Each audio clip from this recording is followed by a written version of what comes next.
learners, welcome back to Executive Hausa Tutors channel. Today's lesson will help you to talk about cooking, ingredients and items you use every day in Hausa language. So let's start. Common items in the Hausa kitchen: madafi or ɗakin girki, kitchen. Murhu, stove. Tukunya, pot. Chokali, spoon. Wuka, knife. Paranti, plate. Kofi, cup. Kwano, bowl. Turmi, mortar. Taɓarya, pestle. Itace, firewood. Ashana, matches. Examples: Ina cikin madafi yanzu. I'm in the kitchen now. Ki duba murhu. Check the stove. Ina wukar girki.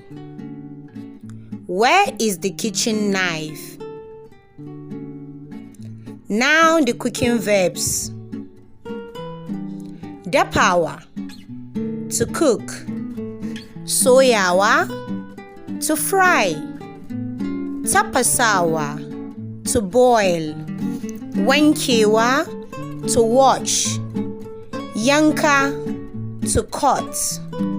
Haɗewa, to mix. Ɗanɗana, to taste. Examples: Ina dafa abinci.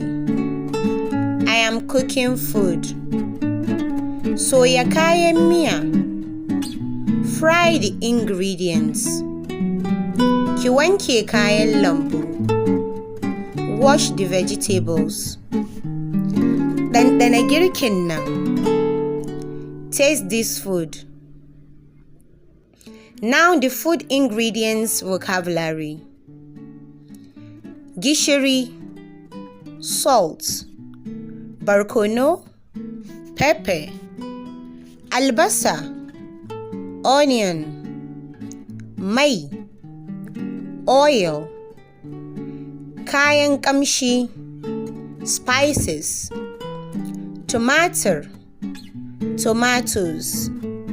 Shinkafa, rice. Taliya, spaghetti. Wake, beans. Maggi, seasoning. Examples: ƙara gishiri kaɗan. Add a little salt. Yanka albasa sosai. Slice the onion well. Ki zuba man gyaɗa. Put in the groundnut oil. Maggi guda biyu kawai nake so. I only want 2 cubes of seasoning. Now the action phrases used in the kitchen: rufe tukunyar. Cover the pot. Buɗe tukunyar. Open the pot. Rage wuta. Reduce the fire. Kawo cokali. Bring the spoon. Wanke paranti.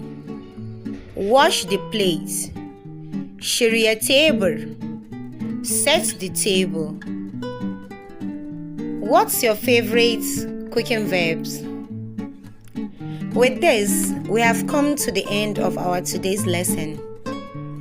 Let me know in the comment section what you would like me to teach you next.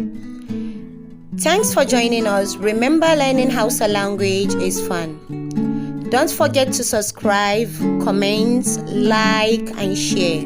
If you need any private Hausa lesson or any other Hausa services, please reach out to Executive Hausa Tutors page directly. See you next time. Bye bye. Sai anjima.